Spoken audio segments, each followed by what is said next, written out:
Yes, Roma wines taste better because only Roma selects from the world's greatest wine reserves for your pleasure. And now, Roma Wines, R-O-M-A. Roma Wines present Suspense. Tonight, Roma Wines bring you Miss Joan Bennett in Overture in 2 keys, a suspense play produced, edited, and directed for Roma Wines by William Spear. Suspense, radio's outstanding theater of thrills, is presented for your enjoyment by Roma Wines. That's R-O-M-A, Roma Wines, those better-tasting California wines enjoyed by more Americans than any other wine. For friendly entertaining, for delightful dining. Yes, right now, a glassful would be very pleasant as Roma Wines bring you Joan Bennett in a remarkable tale of Suspense.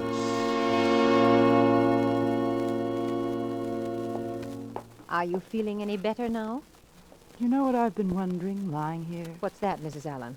Are you really a nurse? Why, of course. Oh, that stuff you keep giving me to make me sleep. It doesn't. You'd be asleep in no time, Mrs. Allen, if you'd only make up your mind to it. It's all in your mind, you know. That's funny. You saying that to me. Now then, Mrs. Allen, you mustn't keep talking.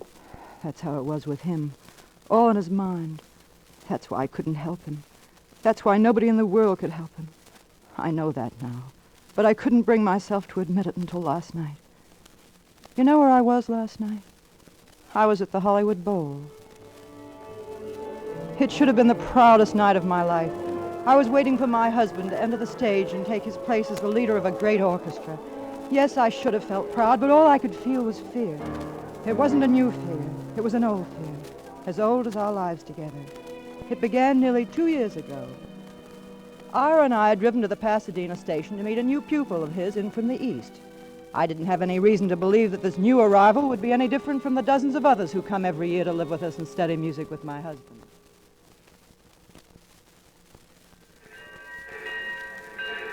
Ira, I don't see him anywhere. Don't you know what he looks like? Huh? What's that, my dear? Oh, never mind. There, that looks like it might be him over there. Excuse me. Are you looking for Professor Whitmer? Oh, Professor Whitmer. Yeah, I'm Mark Allen. You'll have to talk to my wife. I can't hear you just now. Glad to know you, Mrs. Whitmer. How do you do? You know those streamlined hearing devices you see advertised in the papers all the time, Mr. Allen? I have one, but like an idiot, I left it at home. Well, that's something Beethoven would have liked to have been able to say, Professor. Yes.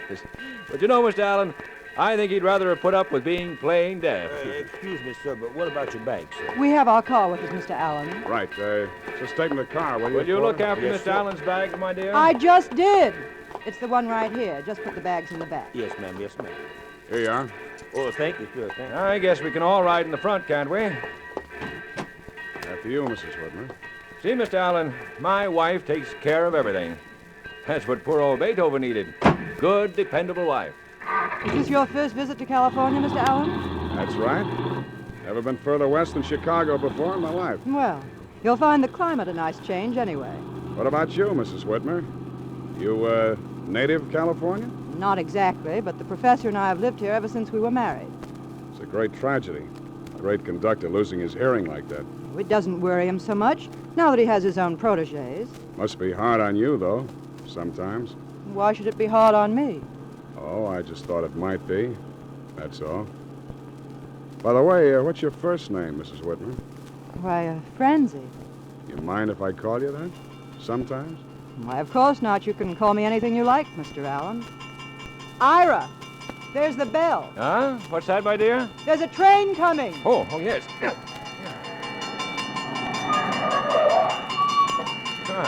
Thank you, my dear.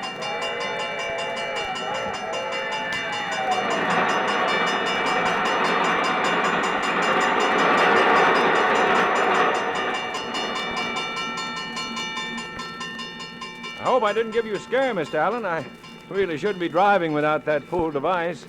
My dear, would you like to drive? You drive. We're almost home now anyway. Is this where we live? Uh-huh. This is Brooksville. Nice little town we live in. I certainly hope you'll enjoy it, Mr. Allen. I'm sure I will, Francie.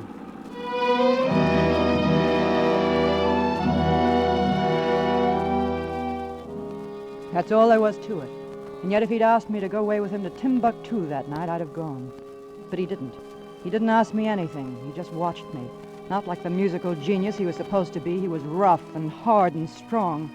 A kid from the wrong side of the tracks. A kid like me. And I was watching him. I was watching him all the time until one morning, Ira had gone into L.A. for the day. I was in the kitchen washing up the breakfast dishes. And he was supposed to be up in his room composing, but he wasn't composing any more than I was washing dishes. He was waiting for me to go up to him. He didn't have to wait long.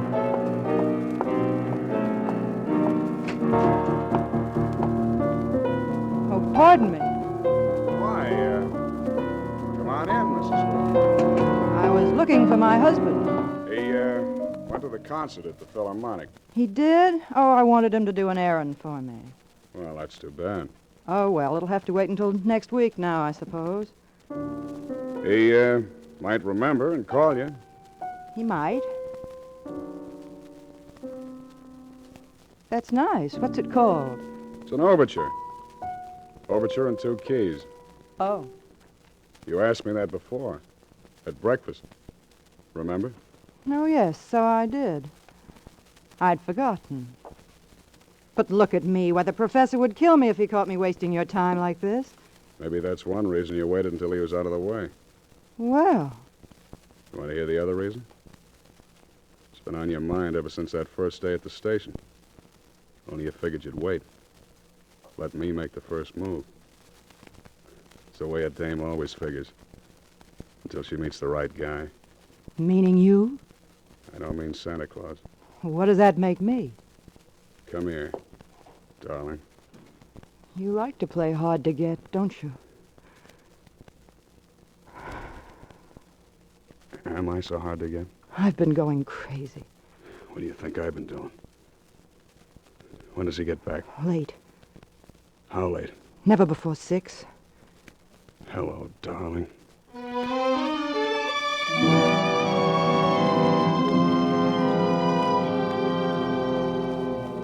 6 o'clock came too soon that night. It always came too soon. I think I dreaded that clock more than I dreaded Ira. We couldn't cheat on the clock.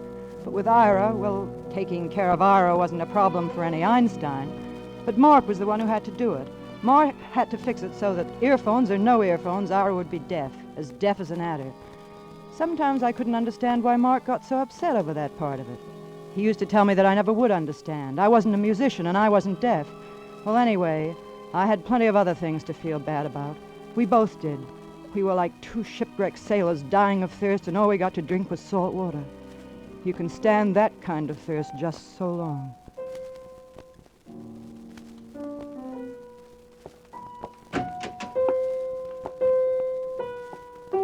Hello. Hello yourself. Keep on playing. Oh. Hasn't he gone yet? He just called off his L.A. appointment. What's up? Oh, he thinks he's in for the flu or something. Anyway, he's staying home all day. Lock the door, baby. Keep the germs out. Mark, Yeah? he was talking about you. He said you decided to cut the course. I've taken in about all he can teach me. Besides, the dough's running short. You're lying. But I'm glad you're lying. Mark, take me with you. We can go away together. Where? New York, Chicago, it doesn't matter. He'd follow us. You know that? The kind of guy who'd track us down to the end of the earth. I wouldn't mind. I would. I'd mind plenty. You mean your career as the great conductor? That makes me a heel, doesn't it? That makes you like the rest of them. That's all Ira thinks about, his career. He cares about as much for me as... Okay. So far as the law is concerned, you're Professor Whitmer's wife. And there isn't anything we can do about it. Isn't there, Mark? Nothing that makes sense. Mark, Does it make any sense to you? I've thought about it. You wanted to hear me say it, though, didn't you? Don't look at me like that. Then you'd be sure I was crazy about you. Mark, Come here. if we only didn't feel this way every time. But we do. Don't we? Every time. Hello, darling. Ira, must apologize for lowering myself to the role of an eavesdropper. Ira, please. Then it's also regrettable that you, Mr. Allen, should presume that my affliction would affect my powers of observation. Or for that matter, my tolerance. You'll kindly make arrangements to leave my house. I guess that's about the way it is, Professor. I've already taken the liberty, or should I say the precaution, of reserving a ticket to New York.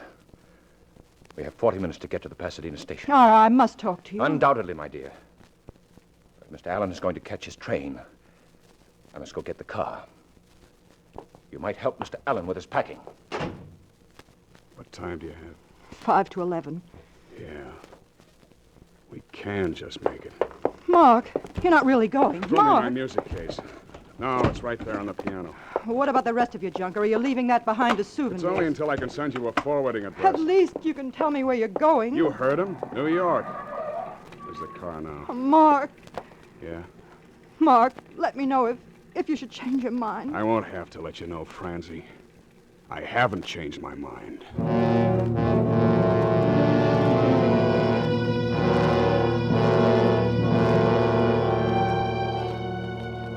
After he left, I remember looking at the alarm clock beside his bed. It said 11 o'clock. Then I thought about what I'd be doing tomorrow at 11 o'clock, and the day after that, and the next week, and the next year. 11 o'clock for all the rest of my life would be the time he walked out of that door. I wanted to cry, but I couldn't. I just sat there listening to the clock. I must have sat there without moving for hours. Then I heard the bell. My first thought was it was Ira. Automatically, I got up and walked downstairs to answer it. Good day, ma'am. You Mrs. Whitmer? That's right. Lieutenant Scott, police headquarters. Oh, you know this gentleman here? Oh, yes. You must get ready for some bad news, Mrs. Whitmer. My husband? Yes, ma'am. There's been an accident. Lieutenant, I'm an old friend of the family. Maybe you better let me tell her. You'll have to give me some address then, Mr. Allen. Call me here. Pasadena 1213. It's only a matter of the next few days, you understand? I'll stay in town as long as you need me. Pasadena 1213. All right, Mr. Allen. Good day, Mrs. Whitmer. Goodbye. Goodbye, Lieutenant. Mark. Oh, Mark, I thought I was never going to see you again. Didn't you? I think I want to sit down a minute. Mark, tell me, what happened? Quickly. It was pretty terrible. I told him a couple of times to take it easy. We must have done 70 when we hit the main drag, and maybe that's why I didn't recognize where we were. Anyway, I wouldn't have known we were that close to the crossing until I heard the bell. He still had time. If he'd thrown on his brakes when I hollered at him, there would have been all the time in the world. Maybe he thought he could make it, or maybe he just didn't hear me. I don't know. I just don't know. It was too late to grab the wheel. It was too late to do anything. That was when I jumped. Mark.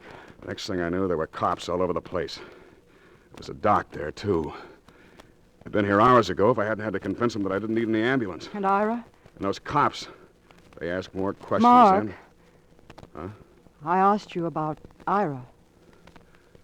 Ira didn't need any ambulance either, Francie. He was dead.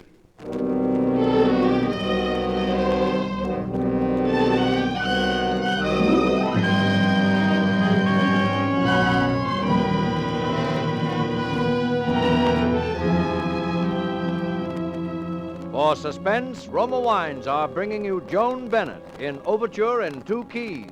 Roma Wines' presentation tonight in radio's outstanding theater of thrills, Suspense.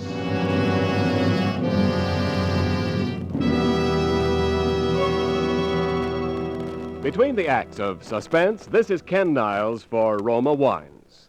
These cold, blustery evenings, there's real pleasure in staying comfortably at home, listening to favorite radio programs, reading by the fireplace, and enjoying the mellow pleasure of a fine Roma wine.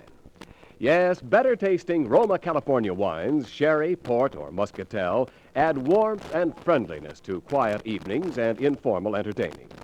And because Roma wines taste better, more Americans enjoy Roma than any other wine. Roma wines taste better because Roma begins with choicest grapes. Then, with patient skill and America's finest winemaking resources, Roma guides these choice grapes unhurriedly to tempting taste perfection. Later, along with Roma wines of years before, this rich grape treasure awaits selection from the world's greatest wine reserves for your pleasure. So share with your friends these better-tasting Roma wines. Insist on Roma, R-O-M-A, Roma wines. And now, Roma Wines bring back to our Hollywood soundstage Joan Bennett as Francie Whitmer, with Howard Duff as Mark Allen in Overture in 2 keys. A tale well calculated to keep you in suspense.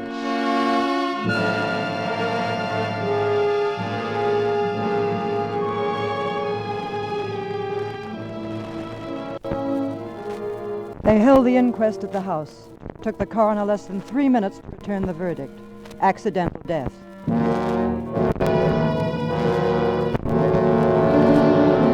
I thought we should wait, but Mark said it wouldn't make any difference. If people were going to talk, they'd talk anyway.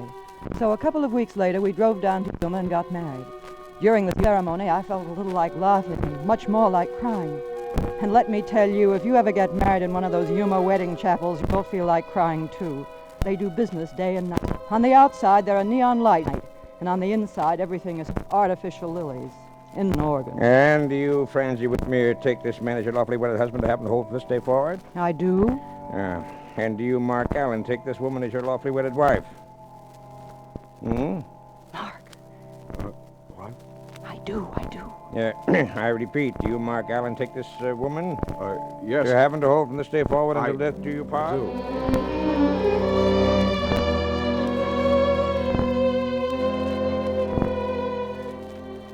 Poor Mark.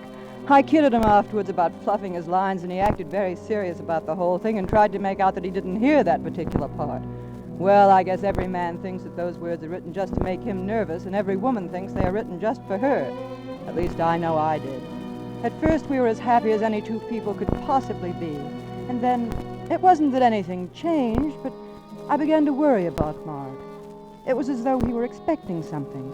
Sometimes when he thought I wasn't watching him, it almost seemed as though he were listening for something. A couple of nights ago, we had the party. It was kind of a send-off for Mark's debut at the Bowl, and it was a very Tony affair. All the long hair. You can just imagine my humiliation, Mr. Allen. Right in the middle of Mimi's death scene, too. And afterwards, he had the nerve to tell me there was nothing wrong with his voice. It was stage fright. Oh, I could have slaughtered that tenor. If you'll excuse me, Madam Tetra, I think my wife wants Hello there, darling. Frank, can't we get rid of these people? Eventually, I suppose. Here comes Donnelly. Maybe he'll know how to cut it short. Well, it looks like a good party. You see, Mrs. Allen, you get an important manager, and all the important artists visit your home. Now, can you get them all out of my home? Well, no, you can't disappoint your public, Mark. What about playing something to sort of wind up the evening, eh? How about the Overture? I know it won't sound on the piano, but after all, it is a Now, where is he going? You asked him to wind up the evening, didn't you? But how can I make an announcement if he doesn't tell me what he's going to play?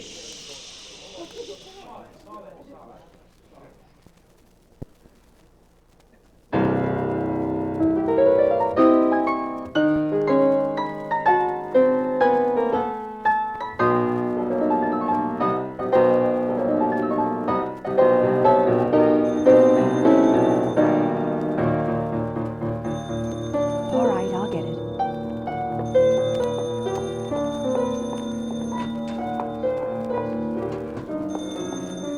Of course, it wasn't anything important. Phone calls that come at a moment like that never are. It was just someone who wanted to wish Mark good luck tomorrow night. I said thanks and hung up. It wasn't until I was halfway back up the stairs that I knew something had gone wrong. Oh, my dear, you should have seen his face. It looked more like a stroke to me. What happened? There's nothing to be alarmed over, Mrs. Allen. Where's my husband? He's upstairs, resting. What's the matter with him? There's nothing at all, my dear.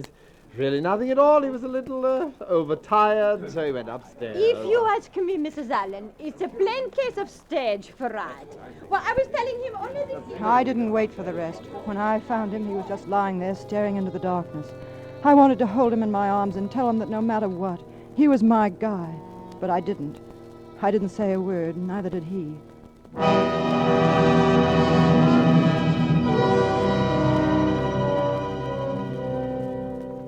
It seemed like a long while later when I woke up.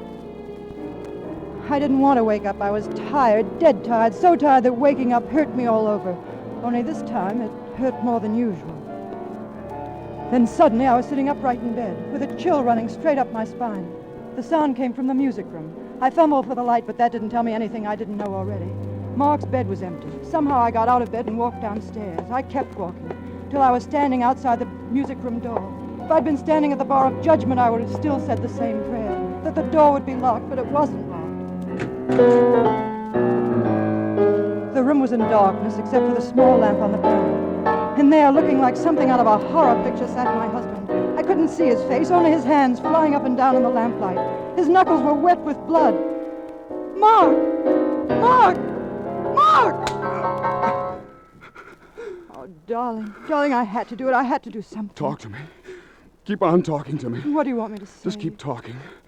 And hold my hand. Your hands, oh, darling, look at your hands. Mark, tell me what's wrong. I don't understand. Everything was fine until I left the room to answer the phone. Was it a phone bell? I didn't hear any phone. Mark. I wouldn't have even known you'd come upstairs if it hadn't been for your perfume.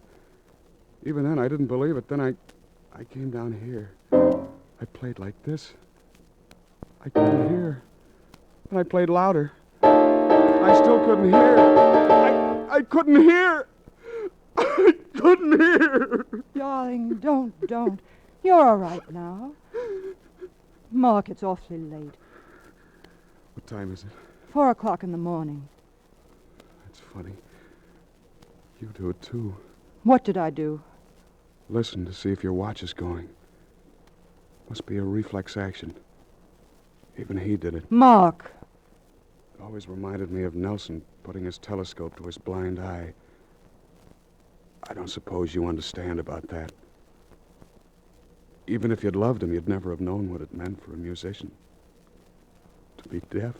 Mark, there's only one thing I know or care about. I don't care about anything else in this world. I just don't care. Fran? Yes? You know, don't you? Yes, Mark. You've always known, haven't you? Yes, I suppose I have. I'm sorry, Fran. For you. Oh, Mark, I told you I don't care. I don't care about anything but you. Has an awful sound. Murder.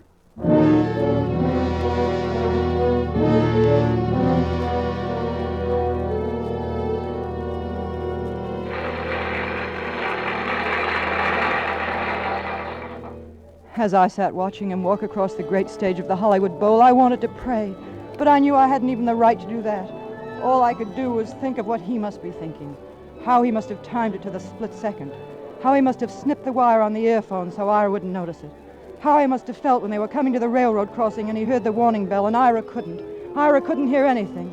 Mark had planned it that way. He had killed my husband because he couldn't hear a little bell.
Let me through, please. Please, I have to get through. I'm sorry, lady. Mr. Allen isn't receiving any visitors. I'm his wife. Oh, of course. This way, Miss Allen.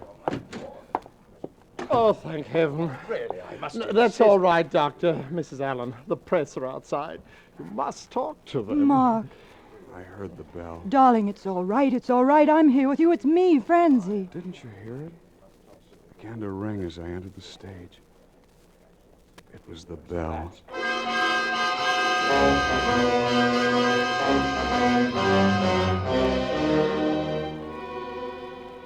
It took us an hour to get him to make any sense, and then suddenly he was all right as I've ever seen him in my life. The doctor was as pleased as an old midwife and insisted that it was the sedative that had done the trick. I wish she'd been right, but you see, by then I was beginning to see what was wrong with Mark, and I knew that all the doctors in the world wouldn't do him any good. But I still dared to hope that somehow I could.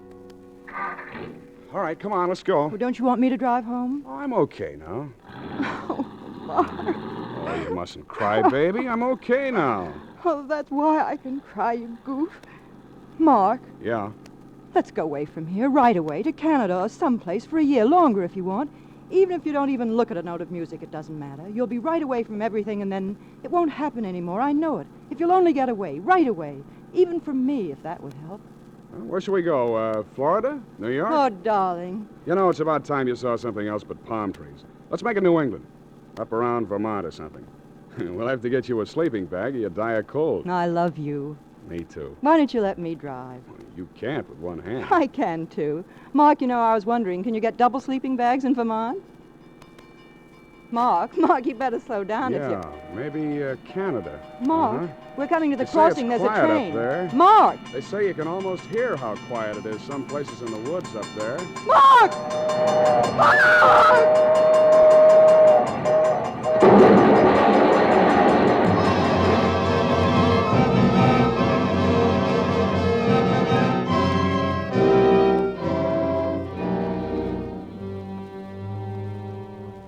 That's how the music ended. They told me today that he was dead before they got us to the hospital. I'm going to live. Isn't that swell?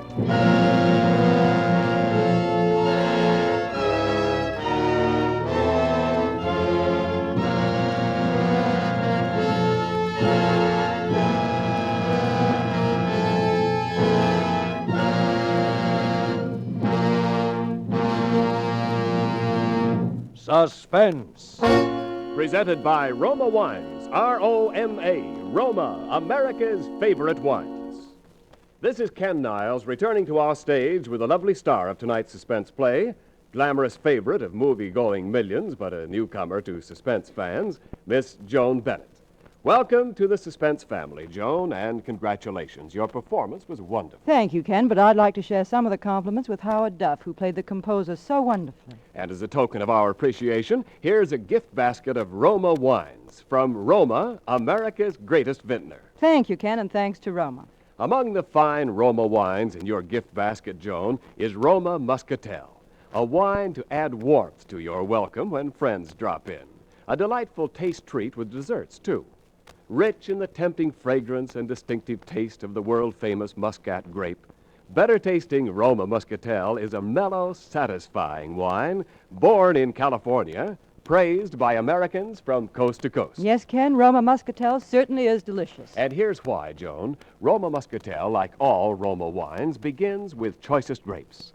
Then Roma vintner skill and America's finest winemaking resources guide these luscious grapes unhurriedly to tempting taste perfection. Later, along with Roma wines of years before, this rich grape treasure awaits selection from the world's greatest wine reserves for your pleasure. No wonder more Americans enjoy Roma than any other wine. You've convinced me. And now may I remind our listeners of something? 1946 saw the worst epidemic in 30 years of infantile paralysis. We must fight this brutal child crippler and guarantee medical care and treatment to all victims. Join the March of Dimes. Send your dimes and dollars care of your local March of Dimes headquarters today. Thank you and good night. Joan Bennett appeared through the courtesy of Diana Productions, producers of The Secret Beyond the Door. Tonight's suspense play was written by Pamela Wilcox and Malvin Wald.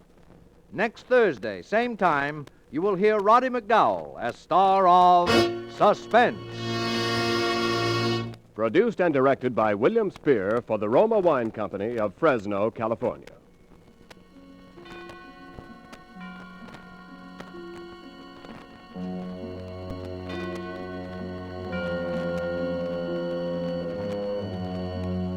Stay tuned for the thrilling adventures of the FBI in peace and war, following immediately over most of these stations. This is CBS, the Columbia Broadcasting System.